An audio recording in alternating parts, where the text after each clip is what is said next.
Welcome in to the High Yellow Podcast, man. I'm your host, David West, and I'm privileged to have another special guest on the platform, man. Chase Moore, my man. What's How up? you doing, bro? Chilling, chilling. Thanks again for seeing value in what I have to say to help add value to your wonderful platform. Truly appreciate 100%, man. Like I said, we've met one time, man. We actually met at Devin's event, and seemed like a great guy, man. He introduced me to you, man, and like I said, you see value in this podcast, man. I saw value in you as a person, bro. I've read up on your story, man. I like to say I do a good amount of research on the people I bring on there, man. So couldn't be more inspired by your story, bro. And again, I'm glad to. It's privilege is mine, bro, to have you on. So Yes, it's good sir. to have you, Yes, bro. sir. So we guess we jump right into it, man. If you don't know Chase Moore, uh, went to studied his undergrad at UT Austin, right? Also studies his master's. Currently a master's student in educational leadership and policy. Also former student athlete at the University of Texas at Austin as well. And if you wouldn't mind, bro, like I said, I read up on your story, man, and for me, if we could, I would like to jump right into your football career, not specifically at UT, but more so your UT. Sorry, your football career uh, in Los Angeles, where you came up from, Mhm. man. So if you wouldn't mind, yeah, kind of starting from there, I feel like it's a good point of your ethos, man, and how you came up, bro. If you wouldn't mind, I feel that. How early do you want me to start with the football career? man. From when I first started When to, you first started, when you first started, all right, well, I can't say this without saying kind of the background, the origin, like what led to me playing football in the first place. for sure. I grew up in a neighborhood that's on the borderline of Compton and Carson. And just like many, I've seen things that aren't normal. I've experienced things that I believe have commonalities between other inner city communities and other areas within the nation. Things like gang violence are persistent.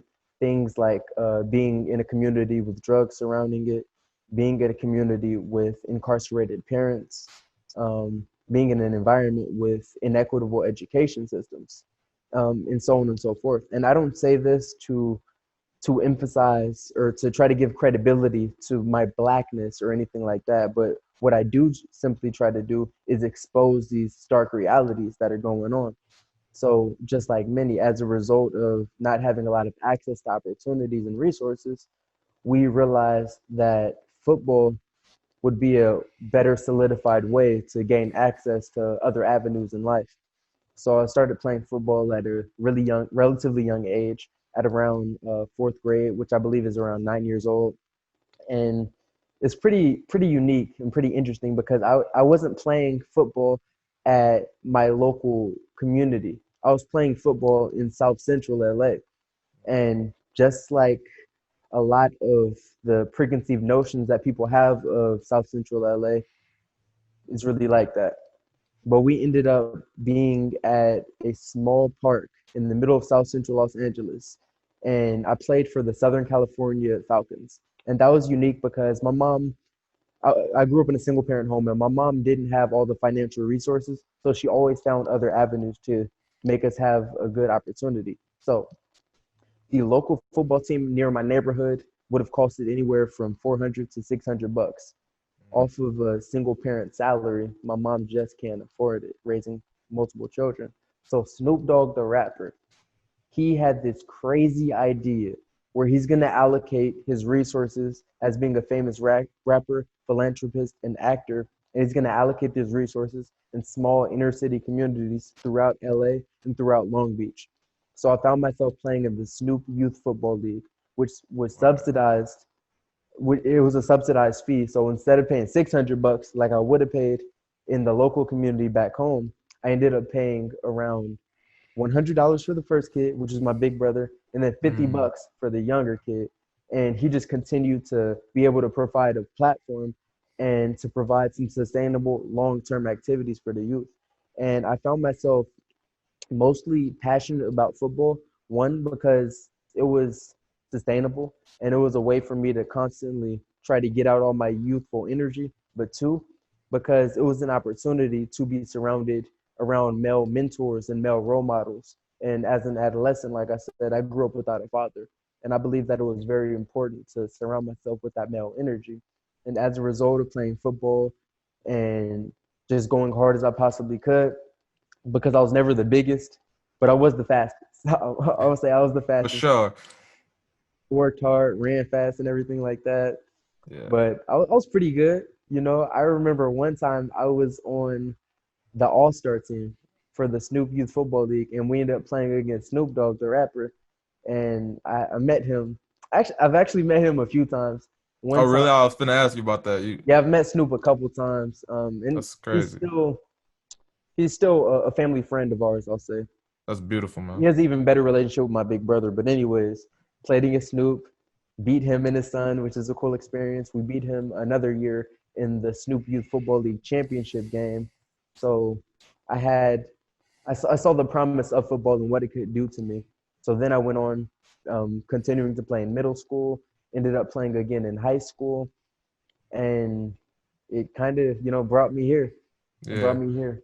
Yeah, for sure. Not to cut you off, man, but that's a unique experience, man. I just seeing you talk about it, man. Not only you playing in a celebrity football league, but you sort of reap the benefits of all that came with it, man. Like you said, that mentorship, that camaraderie, man. And I think that's a beautiful thing because I could definitely look at my path as well. And sports for me, raising a single mother, I feel like sports for me as well. It definitely helped me condition and find my way through transitioning through manhood and all those different things, man. So it's beautiful to hear you say that. Yes, sir. In that football league, man, what are now I'm very intrigued with this Snoop thing, man, because that's a Yeah, dope experience, bro. super I dope. guess what kind of recollections do you have from that experience specifically, man, playing Man, let me those say games? this. Let me say this real quick. Yeah, It's crazy. I was watching this Tupac Shakur interview the other day, and this is back in like, let's say 1990s, maybe or 1992, something like that. And he's Tupac is walking along Venice Beach, and then the interviewer is asking him like, "What do you want to do with all your money?" And then Tupac is like, "Man, one day, man, I want to start up like a football league or something like that for some inner city youth, yeah, where I just donate some of my money there, and we're able to have the community come out, the church come out, the local restaurants come out, and I want to have something like a big neighborhood block party or neighborhood barbecue, and we just bring all the kids from all the other inner city areas together that are on different teams and celebrate with them." After seeing this, I'm like, wow, I think I know where Snoop Dogg might have got this idea from. One of my fondest memories of playing in the Snoop League was something called Snoop Youth Football Family. No, what was it called? It was Snoop League Family Day. It was called something okay, like that. I don't remember the exact name, but I yeah, remember the memory. We went out to some location like right outside of LA at a really big park, and it offered opportunities for every single team to kind of connect and meet each other. Because it's one thing to play against a team, but it's another to break bread. Come mm, together with you got the grandmas, you got the aunties, the uncles, uh, yeah, Snoop's friends, all the rappers, and all those types of individuals that are coming out, and it was really cool because not too many young kids from an inner city area have access to that type of resources. 100%, yeah. Yeah, but it was so powerful. And man, I don't know. There's too many people to count that are in the league right now as a result of Snoop Dogg believing in them.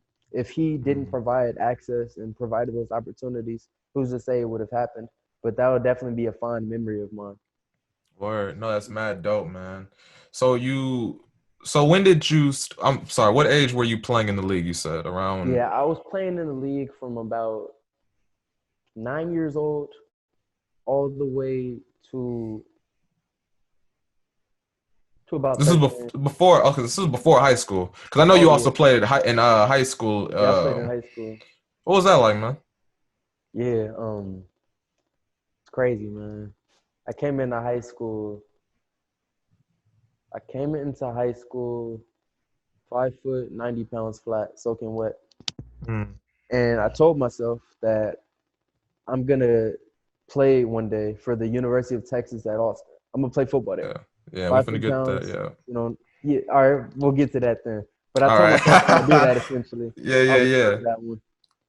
For sure, And man. I also said I wanted to go to the league and everything like that. But presumably I didn't look like I was big enough or good enough or whatever. But I just kept on lifting weights, working hard, getting Word. it in the classroom and on the field. And by my junior year, I led the state of California. I was the third. I had like the third best tackle ratio in the state of California. So like I was doing Wow. my thing. I played strong safety.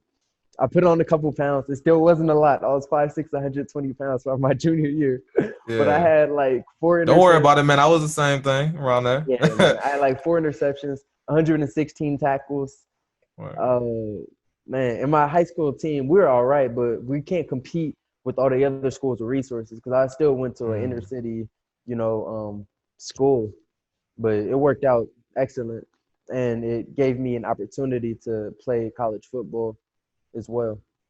Word. And then you eventually make the transition to UT, man. I know we're skipping some steps, but eventually make the transition to UT. I know you transferred in, sort of like I did as well. Yeah, And you came in there with the purpose of I'm gonna play football for UT Austin, man. And yeah, I kind of stopped you from getting into it, but that was sort of a thought process of yours, a dream of yours, I guess. yeah, Really early on. Is that right? yeah. That's 100% true, man. Uh, I feel like when you don't have a lot of resources, and when you have a lot of people in society telling you no, it just makes you want to tell yourself yes even more. So although we were without resources growing up, although I was without a father, and so many other things I can go in that I want to improve one day, I just believed that there can be better for myself. Mm. There is something more that God has planned for me. So at the age of 8 years old, in the second grade, I'm watching a football game with my big brother, Kylan Moore, who magically ended up playing football at TCU. That's a Hmm. different story. But I'm watching a football game with the dude, and it's USC. And at the time, I loved USC. LA didn't have an NFL team, so in my 8-year-old mind, USC is as good as it gets. It's the best team in the world. Yeah. But as they're playing in this game, there's an even better team that's playing, and they're beating USC. Hmm. They happen to have orange cows in their helmets, and they have white pants, and you know what I'm getting at. For sure, But for sure. it was so crazy to me because I'm like, if they just beat the best team in the world, then what does that make them? So I'm like, F it, man. I'm gonna play football there one day. I'm gonna do that. So my journey coming to UT sounds crazy, but in reality, it's always been a dream of mine. My freshman year of college, I played football at a school in Massachusetts called College of the Holy Cross. I had a full ride out there, and it's a top academic school. So it's up there with the Notre Dames and the Georgetowns of the world. But at the end of the day, I just wanted to pursue my dream. And although it was a blessing to go there, and I'll never speak down on the school, I just didn't want to be one of those that Mm. tries to give advice to their granddaughter or something like that in the future, telling them to live their dreams. But I didn't live mine. So I decided to transfer, and I had to walk on. Like I didn't Yeah. come here with a scholarship or nothing like that. I wasn't one of those fancy 5-star recruits or nothing. Like I really had to work. And this isn't to say that those other 5 stars don't have to work for it, but my journey just it wasn't easy to say the least. I didn't know the coaches that at the time. I'd never been to Austin, Texas in my life. I didn't before I got to UT, I didn't even know that Austin was a city. Like I really didn't know nothing about it. I just knew No, that I me want to either. be in that burnt orange helmet one day. Yeah. Simple. Man, But that's yeah, mad made it interesting, happen. man. 'Cause I feel like we're a bit from the same mode, man. Going into college, man, obviously not on us, not athletics or anything like that, but didn't know where I wanted to go, whereas you Yeah. did. And I feel like I kind of just found Austin out of nowhere. It was just a random, like you said, man. I saw the burnt orange, man, and it gravitated to me in a sense, right? Like I said, I didn't know Yeah. where I wanted exactly to be, but obviously making that transition from Prairie View is kind of like, okay, I could. This school has more resources. I can do some things here, right? So that's Yeah. kind of what led me personally to pursue it, man. So you get there, you walk on, right? And I want to ask you about this if this is true or not, man. So after the trial, you said the coach said no. After the coach called you to tell you got accepted to the team, in which you responded, "You don't get it." It's a Yeah, true story, man. man. Hey, man. No, 100% facts, Okay. man. We was out there in like 100. It felt like 100 degrees to me because when the turf, when you're on the turf, it makes it hotter because it's the sun reflecting off of the turf. Yeah. But anyways, it's super hot. I'm exhausted. I didn't take any water at the tryout because I didn't want them to think I was weak or anything like that. I could have got a heat stroke, but I just wanted to get that team. And Yeah. the people that were running the tryout said that we're only accepting about, you know, 5 people, I think it was. And it was a bunch of people out there. It was Yeah, a like nice amount of 42 or people. something. You. Yeah, it was a nice amount of people out there. But in my mentality, I was like, I don't know who's coming in second, but I know who's coming in first. Yeah. So afterwards, they said they're gonna call us back in a couple weeks to let us know, what the process is and who made it or whatever. It didn't take 30 minutes. As I'm exhausted walking back to my dorm room, the coach calls me up like, "Hey, is this Chase Moore?" I'm a little shocked at first because I'm like, "You just said you're gonna call me in a couple weeks." It's gonna take some time. You know what Like, I'm saying? You off a yeah. schedule a little bit. But, but I'm like, yes, sir, it is. And he was like, then he's like, I just want to let you know that you made the football team at the University of Texas. Man. And then right then and there, it's so nostalgic to me thinking about it. But I was like, yeah, man, you don't get it. Because he really didn't understand what I've been through in my life to fulfill this dream. But after that, I hung up the phone after he exchanged with me and told me Yeah. like the next, steps of the process. And, Yeah. that's the story she wrote. No, that's a beautiful story, man. It definitely touched me once I read about it, man. Because, like you said, he didn't know you, and I feel like I couldn't even imagine coming from uh, circumstances such as the ones you've been in, and being in a Los Angeles area, man, that's low resources, and Yeah. obviously I'm not from West Coast, man, so I can't speak to this as well as you can, man. But just coming up and getting that call, knowing you wanted to be at that school and getting that call, Yeah, like, man. man, Surreal. this is Surreal. this is exactly what you wanted. So I couldn't even imagine that, man. Let me ask you this, bro, because I'm very curious to know about this, man. What is a Division 1 laundry specialist, bro? What is that, Oh man? my For people God, listening, man. I need to know what that is, Dude, man. that's a whoo, What is man. that, bro? Dang, man, you Let taking me me know. back. I want to cry right now, man. Hey, man, I'm just doing my job, doing some Man. research. Nah, like you really did just I'm impressed. I'm sorry. I'm Hey, impressed, man, man. journalism school got me right, I No, guess. like you don't understand. I haven't heard that question in years, man. And it's What like, is that, man? dang, dude. All right. Like I said, I was at Holy Cross. That's the school in Massachusetts.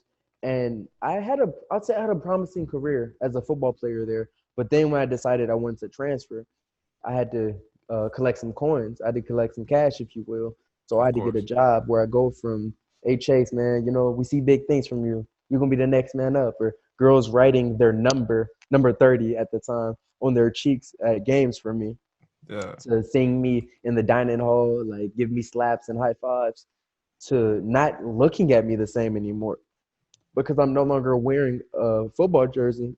But what I am doing is pushing the laundry basket. I had to get a job.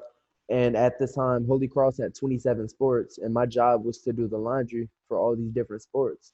So I'm doing the varied laundry from the same teammates I used to have, the same coaches I used to have. Dirty laundry, clean laundry.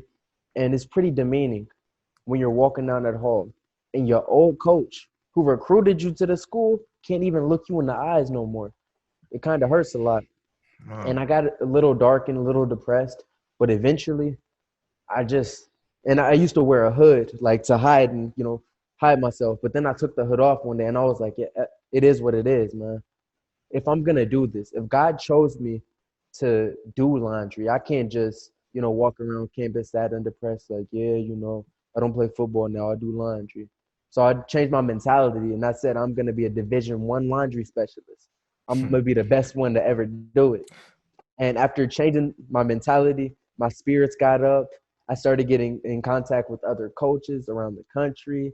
And, I just began to be on that upswing. And it was really crazy because my old teammates that used to see me sad and depressed from pushing that laundry basket saw me freestyle rapping and, listening to music as I'm doing it. Yeah. So, For sure. yeah, Not to man. cut you off, man. How Yeah, how did you make that? When did that mental check-in kind of register, man? Because that's a like you said, you're in a dark spot, and I yeah, feel like we all go around that age, man. You just entering college, man, trying to find yourself essentially, and we all enter these dark holes, these dark spots, man. Depression, maybe. When did that kind of register for you? Like, man, I could turn this into something else, man. Maybe this is just God's plan. Like, how did that? When did that check-in kind of transpire for you, if you Yeah, remember? I'm a probably it was relatively early for the right reason. I'm gonna say maybe a couple weeks into the job, I realized I'm gonna have to be there for another year almost. So I better get used to it. So yeah, pretty early on, I'll say. Gotcha. So the end of my freshman year, going Word. into my sophomore year, I had that For sure, realization. man. You also said something else, man. You said that.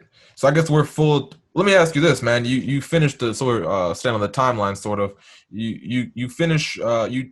So you transferred into UT sophomore, junior year, which My second semester sophomore year. second semester. So you finished. What were you studying as an undergrad? As an undergrad, I changed my major a lot. Let me think. Uh, I went No, you from good, man. I went from philosophy at a certain no. I went from engineering at a certain point Yeah. to philosophy to sociology, and then when I got to UT, I went to urban studies, and then I switched it to sociology. Oh shit, man. Yes, sir. A lot of juggling, man. For sure. Nah, man, there's no issue with that, man. Again, trying to find yourself in college, bro.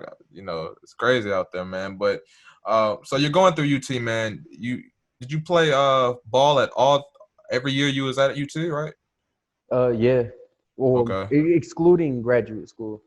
Got you. Yeah, yeah. And that's what I'm finna get into. Finna transition into Yeah. that. Cause you said, man, another thing I found that you said, and it was dope as fuck to me, bro. It was graduate school became your NFL, man. Oh yeah. So could you talk about that, man? How because obviously you mentioned it, right? Having these high goals for Yeah. yourself, man, and Yeah. that's where and this is why I wanted to start with football of all things, because I feel like it's really again an integral part to your ethos, man, and who you are, Yeah. because this was like your first Statement. love and passion, man. So Statement. yeah, man, you obviously you don't make it to the NFL, but you find graduate school to kind of to fill that void, man. If you wouldn't mind going into that and discussing Yeah. that. Oh, that's a great question because for me playing football at UT, it meant a lot. It wasn't necessarily for me just to get to the league, even though that was a passion of mine when I was younger. But I realized it's an opportunity for me to influence youth, like just to be real with you, to chase dreams, to chase big dreams that can shape and transform their reality in some way. And in order to do that, it just happened to be that football was it. If I go to inner city school and tell them how I grew up, but tell them where I'm at now, it can give them insight and a pathway to know that it is possible to achieve that dream. So I came into the locker room early on and I saw everyone else, with the little blue checks on Instagram, 5-star recruits or what have you. And I just saw it. I'm like, y'all not doing that right. Mm. Like it's just I feel like you aren't supposed to just get clout from social media or just getting clout if you're walking down 6th Street. Like there has to be something more. So then that's when I had the idea of going to these inner city schools and utilizing my platform to speak truth into these dying situations and stuff like that. And then from then on, I realized that my identity is so much stronger than just football. So I would walk around my undergrad years not wearing any football gear, just a regular black student. And I feel like that's really powerful because they literally shower you with gear, and it's almost like a trap. Like they want you to walk to the library or walk to Chick-fil-A in the SAC or something like that, and be seen to represent the university, which is powerful to do. But like I said, people aren't always doing it right, where they're getting the wrong attention, and I want to get the right attention for what I do. Yeah, yeah. I So kind of want to break that down, man. Not to cut you off, but I kind of yeah, want to break that down because I feel like that's a scary thing, man. That the only way someone like you in your position can reach someone in their youth, not the only way, of course, but kind of having to be that guy, being a football player, being a star athlete, being a musician, whatever that may be for yeah, your art, man. That's kind of the only way the youth will recognize you as someone who's that's the only way you'll become someone they want to hear from, man. It must be that's I don't know, man. That's a scary thing for me, right? Because yeah, the only way you get respected by the youth, man, is you have to be someone they you have to be in a position that they could see themselves being, as opposed to just being a doctor or anything like Yeah. that. But they want to see you as, again, someone with a blue check, someone like Hmm. professional athlete. Man, that's a scary thing, man. Yeah. I So didn't when mean I to would cut do you the off. Yeah, so when I would do the opposite of that, going to these schools, it kind of changed the perspective. yeah, Where I remember one time I went to a school and I was like, yeah, my name is Chase Moore. I play football at the University of Texas, but I'm about to get my master's in educational policy. mm, And they only cared about the football piece. And I was like, all right, cool, cool, cool, yeah, cool. But what happens uh, if you don't go to the league? What do you want to do? And then I had these kids like, you know what? I'll probably I'll probably do engineering. I'll probably be a lawyer as well as a football player. And like you can kind of yeah, see like their brain spinning a little bit, realizing it's not yeah. just ball. Word, yeah, man. So at this point, man, you get into your graduate studies, and that's kind of when, again, you start to make that transition into, I want to influence the youth. Is that a fair Yeah, assessment? That's when you kind of wanted to. 100%, 100%. I'm sorry, real quick. Let me Yeah, yeah, back of up real course. quick. I Yeah, just yeah, of thought about course. it. I Yeah, want to good. really hone in on the graduate school as my 100%, NFL man. piece. Yeah, I've seen this trend through years and years and years of just, reviewing. So many individuals have these aspirations to have professional football or basketball careers that their identity is foreclosed, identity foreclosure, where they put all of their effort towards one identity and they reject all these 100%. other ones. I didn't want to be another person like that because I've realized that after their 4 or maybe 5 years is up, they don't have any tangible skills they can take with them in life. You can only get into so many different doors from running full speed into another man. Typically, that's through sports or through MMA. And I knew I didn't want to do that anymore. I want to be able to use my mind to impact a lot of people over my physical cranium, if that makes any sense. So I realized the NFL, what's the average career for that? 3, 4 years. And how long is it in graduate school? 3, 4 years as well. So why can't I transfer my football abilities and my football mentality of hard work and dedication and just apply it to these books after undergrad? So yeah, grad school became my NFL. And I believe it's really powerful and it's kind of to set a standard for the youth and to let them know that you're not any less than because you didn't go to the league. In For fact, you sure. can perhaps be even more than because there's more sustainability in education, I believe. For sure. I'm playing devil's advocate, man, because I feel like it's important. Had Yeah. you pursued a career, had you got drafted and pursued a career in the NFL, man, do you think your mindset would have shifted in a sense? And I ask that because, uh, s- say you're continuing that trial and you continue going up and you have a chance again to get drafted. Do you think? Trying to figure out the right way to put this, man. How can I ask this? I know what you're asking. Yeah, because I I know feel what like you're asking. your mindset Yeah. shifted once you figured out you couldn't go pro. Is that or Nah, man. I've like no? Okay, but school is would you school is agree that most people kind of are in that mindset, right? That they're going pro, and until they get that signal from a external source that you're not gonna make it, man. Sorry, this is kind of in the end of the road for you, right? hmm I feel like that's kind of when they transition to what's next. But I feel like when you're in that mode that you all possibilities are limitless, hmm you kind of are stuck on that one endeavor, man.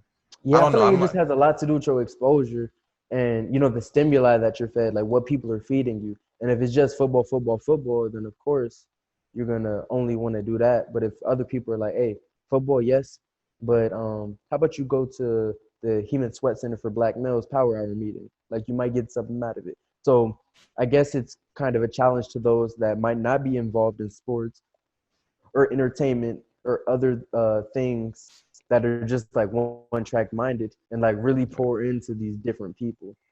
or also like, I agree with you, and also a support system, man, because again you have people reassuring you who tell you about the student center for black males, and they tell you about these things. So I think also having people around you, man, that can be transparent with you and telling you that, Yeah, hey man, this ain't the only way yeah, out, man. You need to yeah. pursue this But I'll education. say it does take some initiative to do that because when I Yeah. first came to UT, it's not like they recruited me. Keeman Sweatson recruited me and told me like all these avenues. I was just thirsty.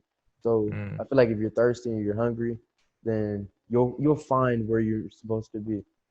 All right, 100%, man. And then you transition to your masters, and you start becoming very inquisitive toward how you can impact community and how you can influence the youth, right? So, and then that's I want to talk about your when you went to City Hall, man, and got in front that podium, man, and kind of Yeah, your message behind that, because I know you're advocating for the House Bill 5. For the people listening and watching, House yeah, Bill 5 is essentially it's a movement to implement African American studies to, if I'm not correct if I'm wrong, but mhm. children ages 5 through high school, right? K through 12, yeah, K through 12, right? So yeah, if you wouldn't mind kind of going into that, because obviously you're fully at this point you're fully entrusted in yeah, your next endeavor, which is youth building. So if you wouldn't mind, absolutely. yeah, For me, this master's degree, I'm taking it very seriously. It's very social justice oriented, and I'm learning so many things, but it serves me nothing, and it serves my community and people I'm most passionate about. It serves them in no way for me to be there if I'm not disseminating the information that I'm learning, impacting these marginalized communities. So that's what I'm doing. What David was talking about is when I went to the Texas State Board of yeah, Education, which is near the Capitol here in Austin, Texas, on November 13th, and I provided a public testimony for the implementation of ethnic studies, specifically African American studies, to be taught comprehensively in K through 12 education. And the reason why I advocated and still do advocate for pedagogy such as that is because we have textbooks saying that slavery is a choice or that Africans are complicit in slavery, and we're relegated to a few pages of history, not truly knowing the contributions that our ancestors have made. And it serves no population in any way if you don't teach them who they truly are. Today, we're going through all the we're going through the effects of systematic oppression. When you don't provide proper information, you have people that operate through a racist lens and deficit oriented lenses, believing that black people are inferior. That's just what they're taught. And we can't be surprised if people think black people are inferior if they haven't been told anything else. If they've been fed a racist diet all of their life of believing that black people are not capable of the same things as white people or Mexicans and et cetera, then that's just what's going to manifest. So I want to change that. And I believe in order to do that, you got to get that at its core. You got to get it when children are young, when they're most impressionable to learn the truth, not to, get fed all these false things. And after doing that, the video that I initially posted online caught a nice amount of attention. And that kind of became an affirmation to me that this is what I'm supposed to do because I was able to impact a nice number of individuals. I want to impact people. I've been wanting to do that all my life, but I realized I don't have to wait 10 years to do that. And as a result of advocating and testifying and being in the room where these conversations are happening, the proposed bill has gotten accepted and it's going to be a part of legislation in Texas. What what goes down in Texas and states like California influences the educational policy that happens throughout the entire nation. So by this proposed bill happening in conservative old Texas, this is going to be able to influence so many other states through education. yeah. I want to double back on one of the points you made about I had a PV professor on my podcast a couple weeks ago, right? And one thing he mentioned was this idea that as Black people, right, if all we're accustomed to doing is watching struggle, then that's all we're gonna see for ourselves is struggle. And it goes to what you're saying, man. If this is all we're being taught in our youth to slavery, man, people uh, not having the resource to do certain things, they're Yeah, enslaved, and that's all we're gonna aspire. We're not gonna aspire to completely much because agree. that's what we sing. Yeah, right. So I want Completely to agree. double back on that point. Um, and I'm happy you broke down the house bill for me, man, because like I said, I'm only understanding it because of you, man. Mm-hmm. I appreciate that. Um, so so as of now, it's only been proposed. Well, not proposed. It's only been accepted. I guess I can't. I'm lack of a better word in Texas, right? So Mm-hmm. because I saw it's been pursued in Texas, and you're saying that moving forward, this is kind of the first step to getting it worldwide legislation. Is that how Yeah, that works? yeah, national legislation. And Okay. there's, to my understanding, there's no states that's doing it like this. Mm. And it's Word. powerful because this this legislation is based upon a course that's actually ran at a charter school in Dallas. Dallas, yeah. And yeah, at this high school, uh, I'm sorry, at this at this charter school, they're teaching about their history, they're teaching about the contributions, they're teaching about their own identity and affirming them through culturally relevant teaching that Mhm. they're getting outstanding results. So it can make for a great beacon of hope what can happen if we actually pour into students teaching them what they need to be taught. Will it be only an elective? Because I think I read in for Dallas, it's currently served as an elective, right? It's Yeah, not like a. Do you think yeah. that's enough? Do you think Oh no, obviously heck no. obviously No, yeah, I'm about to no. say obviously I don't know how that school is ran, but when I think of elective, man, I'm thinking of PE, certain just the certain fulfillment, fun, different Yeah. things, right? That's when I think of elective. Obviously, I can't speak for everyone, but that's kind of where we're at now, and of course, it's a big step. But Hmm. you kind of being optimistic, you would want to see this implemented in all curriculum, Oh yeah, all the mandatory. way, 100%. Mandatory. Just like how you have to learn Texas history, Yeah, uh, you have to learn African American studies, like mandatory. word. Yeah, and I And I also want to believe double. this is a Yeah, step right in the a step in the right direction. 100% agree with you. Kind of doubling back to your education, man, and you coming up in Los Angeles. Uh, you spoke on slavery being one of the I call it the three pillars, right? Slavery, Rosa Parks, Malcolm X, and then MLK. Yeah, For you coming up, was the same thing for you that the three things they were teaching you, reinforcing you as a student, and yeah, your upbringing was this yeah. those same I've things? never heard of Nat Turner. I've never heard of Toussaint Louverture. You No, know, it's some crazy that Rod, never in not to my cut you life. off, not Hmm. even Rodney King. That's what No, intrigues. no, no, no, No, no, no, now no. that's crazy. Nothing. Being in Los Angeles, Nothing. that blew my mind. Nothing. That's None, it was crazy. legit 3 pages of slavery, the three pillars you just mentioned, and they'll Yeah. go back and forth between Malcolm X. They might do him, might not, but Mm. yeah, for real, it's really No, like that I that's didn't wild. I didn't get affirmed in my identity racially through schooling until Mm. I got to the 12th grade when I took an ethnic studies course. I took an ethnic studies course and it was an elective once again, but that's when I really kind of questioned the reality around me and was able to make sense of, the racist housing policies or gentrification or the crack epidemic of the 1980s or the LA riots, and the Yeah. Rodney King verdict in 1992. Like that's when I was able to really make sense as to the systematic oppression that black and brown communities are often relegated to.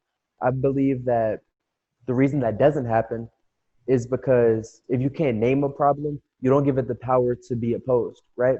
So by Mm. them refusing to name the issues and the problems that are persistent, since we can't name it, we don't have the actual words to be able to speak against it.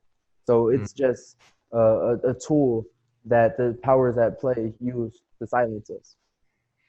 100%. For me, man, I think independent studies, man, that's when it really boils down to, man. I know a lot of people who are big proponents on a lot of podcasts I follow. They're really proponents on independent studies because again, our education system lacks the wherewithal to teach us about these things, man. And obviously, we're getting better. We're getting closer to that solution.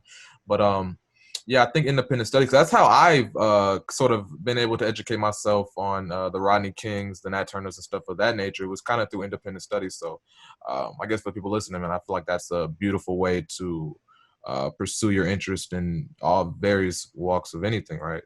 So I guess in the Rodney King thing, I brought that up, man, because not only is that central to Los Angeles, but I'm watching the OJ documentary right now, man, and that was a big piece of that, man.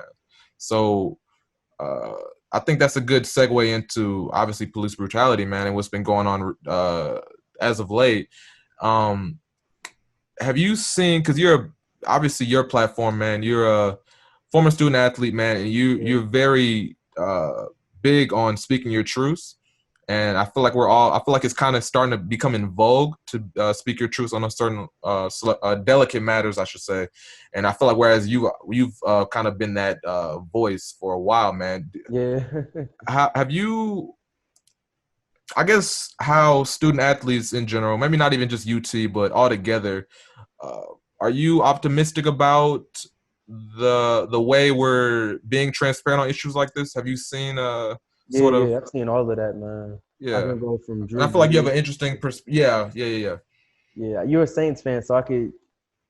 Ah I'll man, save that for yeah. my next point.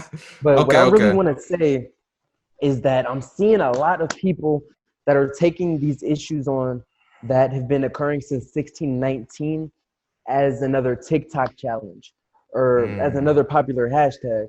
What do? They post something about it, which takes no effort. 5 minutes later, they forget about it and they don't do that after. That's so what? That sustainable thing that's gonna actually carry through. So for me, a lot of it is either public relations or checking a box to gain the black card or something like that. But at the end of the day, I don't see individuals to really care that are speaking out now. So I'm thinking that it's a lot of Black Panthers overnight that I see around here on social media, or a lot of social justice warriors who were eliciting statements suggesting their disdain with social injustice of the police and stuff like that. But when things are really preventable and when these conversations aren't sexy and they're not popular or convenient, they're not speaking out. So I don't necessarily approve of the people who post these social media videos that we've all seen, that we're probably all tired of, from like white people saying I stand with Ahmaud Arbery, but they were sitting down for George. I'm sorry, I stand for Ahmaud Arbery, but they were sitting down for Colin Kaepernick, and that goes against they're standing for the very thing that Colin Kaepernick was standing for as well. But there's these inconsistencies. So the yeah. biggest thing I'm on, man, they got to keep that same energy. Like they cannot forget all the social media banging they was doing, all the protesting, all the hashtags that were having. If they're not really willing to relinquish their lifestyles in some capacity to actually tip the scales of justice, if they're Mm, just going to go back to their old ways eventually, then they might as well be like the white girls outside my apartment sunbathing right now that don't give a crap. mm, That's how I really feel about it. And in terms of Drew Brees, it's just public relations 101. In my opinion, he's just trying to maintain the brand. He got called out, and it scares me actually to think of how many other Drew Brees are there out there, because he just got caught. It just got recorded. I don't know if you're familiar with Jake Fromm. He yeah, yeah, yeah, played yeah. quarterback at Georgia, and Georgia. he ended up getting caught as well. And I'm thinking of conversations I've had with teammates, or locker rooms I've shared with other people Yeah. who are now speaking out, but I've heard them say some pretty questionable things as it Mm, relates to race and racism. So I know they're not going to keep the same energy. I'm not optimistic about it. We need to continue to call these individuals out to actually bring these changes we want. If you care about the black male student athlete so much, then why do you still force him into a major taking classes he does not want to take? Until you don't stop that, then I can give a dang about you marching to the Texas State Capitol to, have those pictures or whatever with the football team. If you don't really care, then don't even fake it. We see straight through it. word, man. No, that's beautiful. I can't even tell you how much I appreciate you saying what you just said. And I guess for me, man, this is a kind of a loaded question, but I feel like you're a great person asking, man. And you're definitely becoming someone I look up to, man. And Hey, it's mutual, bro. It's I, mutual. hey, man, I appreciate that, man. And you being so active, man, because I consider myself doing my small part, right? I've been reading up on this stuff, made donations here and there. I haven't went to protests, man. I do a lot of traveling, man. COVID's kind of getting crazy out Hey, here in I Texas, feel that. so I haven't been able to do the protest, man. But again, doing my small part as far as reading up on different things and trying to keep this in the forefront of my mind, right? Because like you said, man, for the typical person, and I'll put me in this category as well. It'll go right in and right out, man. And I guess the question I have for you is, man, for the youth specifically, man, how do we continue to keep this on the front ends of our minds, man? And because I feel like social media is I have a dissonance with social media because obviously you tweet about it and move on. That's the issue. But as Yeah. well, social media can, for me, it informs me on things like that. Mm-hmm. So Yeah, you're a journalist. yeah, exactly. So how do we continue to keep this on the forefront of our mind? I guess is the question I want to ask you, man. Do you think? Yeah, I feel like we have to individually have this deep work. looking at ourselves and thinking, what do we want to see the Black community look like? Like, what do we really want to transpire? And what do we really want to happen? And I believe that deep work is necessary because it can filter out the negativity and it can filter out the damaging characteristics we may individually have that's putting the Black community in a worse condition. I'll give you an example. Yeah. Right now, after Black Tuesday happened last Tuesday, there's a lot of people that were refusing to buy from Chipotle and Chick-fil-A and, from all these other brands. And that's beautiful. But it scares me because I know that when it comes to selfish ambition, they're going to forget all of the very things we're trying to fight for. And they're going to go 100%. back to it. The same day that I saw someone post about banning Chick-fil-A, they posted a picture of them buying a brand new Tesla. And I don't know if you know too much about the politics of I'm blanking on his name. No, you're good, man. But I hear where you're Yeah, going, man. yeah, We banned Chick-fil-A, Taco Bell, man, all those different things that are donating to yeah, Trump and his platform and his reelection, man. And we're back to this the next day, man. And yeah, yeah. again, So man, what? yeah, go ahead. Yeah, yeah, exactly. We just see that contradiction. So we got to really like check ourselves and see how we're being complicit in this. And the second thing I'm gonna say is voting. It's Yeah, important, man, because when we have some nonsense go on, like the killing of George Floyd, and for months it goes unchecked. That's because the district attorney, the chief of police, and so many other elected officials um, have racist tendencies and are racist, right? yeah. But I feel like if we're becoming more, civically literate, Mm, understanding exactly who we're voting for or who we're not voting for, so who's going to be in office as a result of us not being active, like we're gonna see more how things play out. Another thing, the local school boards, all those members get voted in as well. The the head of the school board here in Texas is a dentist, some old racist Republican dentist.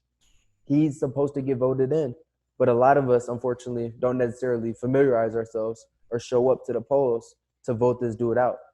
But we will show up if it's the presidential election. But the most important thing is these local local, elections. yeah. Yeah, no, I couldn't agree with you more, man. Again, referencing this podcast I had a few weeks ago with this PV professor, he straight up, he told me, man, people don't even know the primaries are going on right now. Like Yeah, Texas, I'm not sure it has. I'm not too up on but this is the issue again. I don't know when the primaries are, man, and it's a shame because this is the same thing I told him. But yeah, the primaries are going on right now, and half the people don't know about it. We're not talking about it because, again, it's at the forefront of our minds for a day or two, and then it's just out. So again, man, yeah, I'm just big on doing yeah, our parts, man. As small as it yeah. may be, Yeah, I doing want to our emphasize parts. what you're saying, doing your Yeah, part. yeah, And yeah. like I really champion the fact that you know your lane. You know what I'm saying? You talk about me with education on mine, but you know yours. You're telling these stories of other individuals to captivate people Right. and to get them in better, like just to get us holistically in a better circumstance. So that's really Mm, powerful. And I feel like that's essential. We all have to do our part. Me, I'm education. You're journalism. So and so, they may be a medical. Another person may be a lawyer. But like we all have to hone in on whatever our selective aspect of ourselves to best empower our community is. I don't know a dang thing about economics. I don't know nothing about journalism, right? So it's not my path. But what I can do is my lane. And I can try to drive that well. So I feel like if we all just get in our own lanes as well, that's gonna allow us to hold each other accountable too, and like really bring on these changes we want to have. for sure, man. Last thing I wanted to ask you about, bro, the 52 videos for 52 weeks, man. Tell me about that. What inspired it, man? What's kind of Yeah, what goes into that every week, man? Tell me about that, man, because I think it's mad dope, bro. I've been following them, bro. yeah, I man. like it, man. Tell me about it. Good question. It all started with that video I talked about earlier for my testimony. It captured a lot of attention, and for me, I'm not the type of person to post something, hoping I get a lot of attention. So I didn't really think much of it. I was like, all right, cool. God showed, God is revealing my message. God is revealing my message to a broader audience. But then, I just went to bed and just forgot about it. Then my brother called me up, and he really gets all the credit for this idea. He said, "That's cool, but like you got to find a way to maintain this momentum where you're not just one of those other hashtags or one of those other videos that goes viral and then people forget about you. Like, why can't you make this impact like this on a more regular basis?" So me and him, got it. We got in the lab, and he said that you should make a video every single week for the next year and just see what happens. And I kind of played around with the idea for a second. Then I thought of the wealth of knowledge that I have, and I was like, wow, I could speak a little bit on certain things. And in terms of the whole processing for it, I got that idea around November 13th after I testified.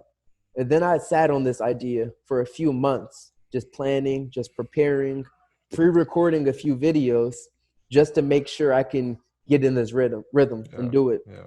And then once January 1st hit, for the first weekend, I posted my video, and it was more of an introduction, just letting people know that I'm going to make a video every single year. And the premise of it is just to, see what legislation I could get passed in other states, see if it empowers anyone, if it captivates anyone, see if it teaches other people, and just, lets them know. And from the residual effects of posting these videos, I've had countless people, you being another one of them, who's been a great 100%, resource of bro. mine, Salute. reaching out to me and, asking how they can help shape this movement. And by you providing this platform, you're a living proof. You're a living example of what has happened from these. It's also allowed me to get more defined and more refined of kind of like, this is my lane, but I got to do it good. So it requires a lot of reading. It requires a lot of preparation. And I started off the videos from pre-recording it to then memorizing every single thing that's saying to now just speaking it from the heart.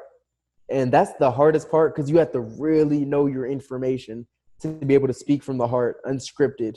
But that's the latest things that I've been on, and it's been very rewarding. Sometimes I'll highlight a book that I read from a Black scholar.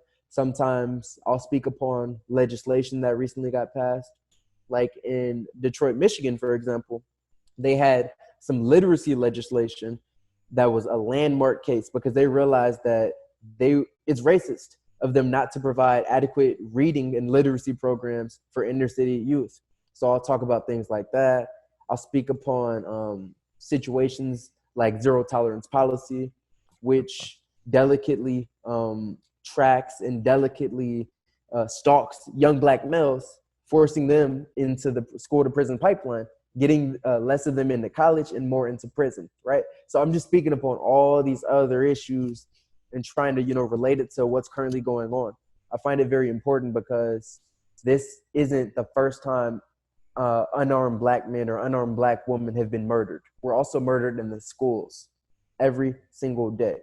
So it's just given me a platform to be able to speak upon these issues that a lot of individuals may or may not even know about. So I'm just trying to do my part. Hey man, you're doing a damn good job, bro. Like I said, man, I've been following them, man, and it's been a privilege to have you on, bro. It really has, man. Again, someone I look up to, and it's been dope following the videos, man, and just following your messages, man. Because you don't just you don't tweet nonsense, bro. When you tweet, bro, I know it's something I need to read at that specific moment, bro. So that's why I follow you, bro. Appreciate it, brother. And Appreciate it, man. I can't thank you enough for being on today, man. Uh, Again, like I said, coming from this man, I hope if anything, bro, we build a friendship off this, man, and Of course. obviously I wanted you as a guest for a reason, man, and you definitely provided that, man. So we're gonna wrap it up, man. Thank you so much, Chase, for taking the time out of your day to be on the pod, man. Thank you. Like, this really means a lot to me. I don't take this lightly at all, brother. And for anyone that is listening to this, continue to support David West.